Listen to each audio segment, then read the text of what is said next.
আসুন এই গরমের মাঝে আপনাদের মাঝে অনেক লোভনীয় একটা ভর্তা রেসিপি শেয়ার করি। আসসালামু আলাইকুম, আশা করি সবাই ভালো আছেন। আলহামদুলিল্লাহ সকলের দামই ভালো আছি। আমাদের নিজেদের গাছ থেকে প্রথমে আমি আমড়া পেড়ে নিচ্ছি। আমড়া গাছটা অনেক বড় হয়ে গেছে, এখন নিচ থেকে পারা যায় না, তাই লাঠি দিয়ে ছোট ভাইকে দিয়ে পেড়ে নিলাম।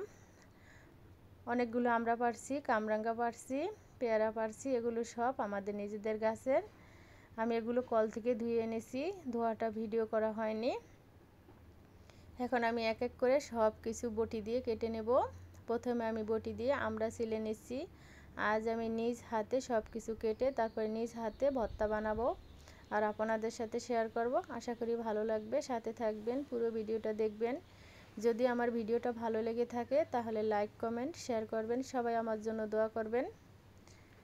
আমি প্রথমে আমড়া ছিলে তারপরে চারপাশ ঘুরিয়ে ঘুরিয়ে কেটে নিচ্ছি। এখন আমি পানিতে ভিজিয়ে নিচ্ছি। আমরা কাটার পরে কিছুক্ষণ পানিতে ভিজিয়ে রাখলে আমড়ার মাঝে যে টকটা থাকে সেটা চলে যায়, আমড়াটা খেতে মিষ্টি হয়। আমি এক এক করে সবগুলো আমড়া একইভাবে কেটে নেব।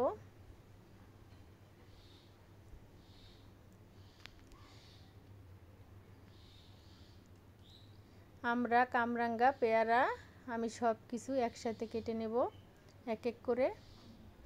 আমড়া, কামরাঙ্গা, পেয়ারা সব কিছুই আমাদের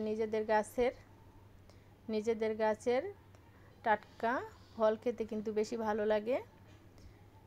আমার আমড়া কাটা হয়ে গেছে, এখন আমি কামরাঙ্গার উপরে যে শক্ত অংশ থাকে সেই শক্ত অংশটাকে ঘুরিয়ে ঘুরিয়ে কেটে ফেলে দিচ্ছি। এই শক্ত অংশটাকে ফেলে দিতে হয়।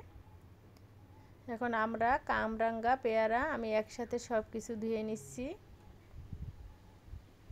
আমার সব কিছু কেটে নেওয়া হয়ে গেছে, ধুয়ে তারপরে পানিটা ঝরিয়ে নেব।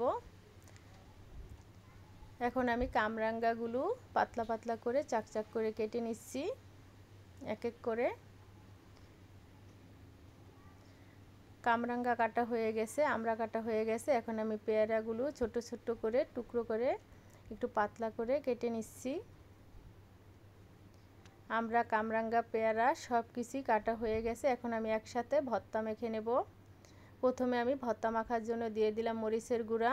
মরিচটা আপনারা আপনাদের পছন্দ মতো দিবেন, যে যেরকম ঝাল খেতে পছন্দ করেন। তারপরে আমি দিয়েছি লবণ, একটু চিনি আর দিয়ে দিলাম কাসুন্দি। আমি চিনি দিয়েছি কারণ আমি ঝাল খেতে পারি না, আপনাদের পছন্দ না হলে বাদ দিতে পারেন। এখন আমি হাত দিয়ে একটু সময় নিয়ে ভালো করে মেখে নিচ্ছি। একটু সময় নিয়ে ভালোভাবে মাখাতে হবে যাতে সব কিছু সুন্দর মতো মিশে যায়। দেখেই তো খেতে ইচ্ছে করতেছে সবার। খেতে কিন্তু অনেক মজা হয়েছে, দেখতে অনেক লোভনীয় হয়েছে।